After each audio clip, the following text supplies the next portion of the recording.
Hello Earthlings, Ultraviolet Ronald from the Bronx here, and welcome to our beginner's guide to shadowboxing, where I'll take you through a series of movements that will help you develop the skills of an experienced boxer. Let's get started. Before we begin throwing punches, let's focus on our first line of defense, footwork. Stand with your feet, shoulder width apart, knees slightly bent. Keep your weight evenly distributed between both legs, ensuring good balance throughout the session. Now, let's practice some basic footwork drills, starting with some light bouncing on the balls of your feet, moving around the space, summoning your inner Ali. This will help you stay light on your feet and maintain your mobility during shadowboxing. Great. Now that we have our footwork down, let's move on to the boxing stance, our bread and butter. Stand with your dominant hand at the back and your non-dominant hand at the front.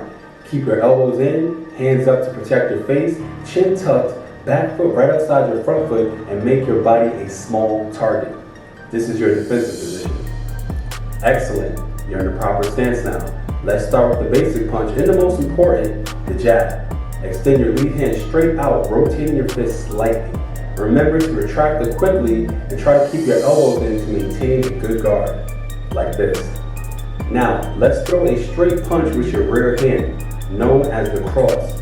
Rotate your hips and shoulders as you extend your arms forward, generating power.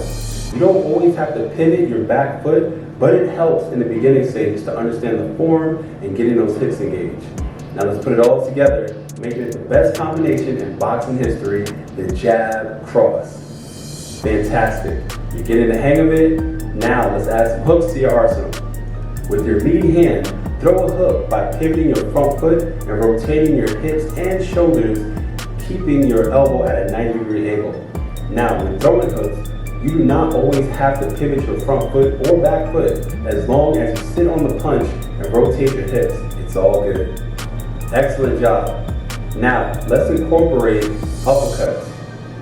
Bend your knees slightly and using your core, explode upward with your lead hand or rear hand, driving your fist towards your opponent's chin. Remember to maintain a good guard. Amazing work. Now that we covered the punches, let's focus on defense. Practice slipping by moving your head slightly to either side, avoiding an imaginary punch. This will help you improve your reflexes and evade attacks. Next, let's practice rolls. Bend your knees and rotate your torso in a circular motion, moving your upper body from one side to the other as you're dodging an incoming punch. This will help you develop your defensive skills further. Fantastic, you're doing great.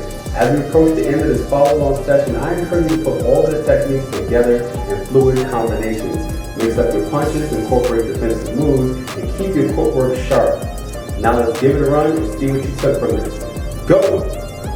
Remember, shadowboxing is not just about throwing punches, it's about precision, control, and mental focus. So stay present, visualize your opponent, and give it your all. Well done.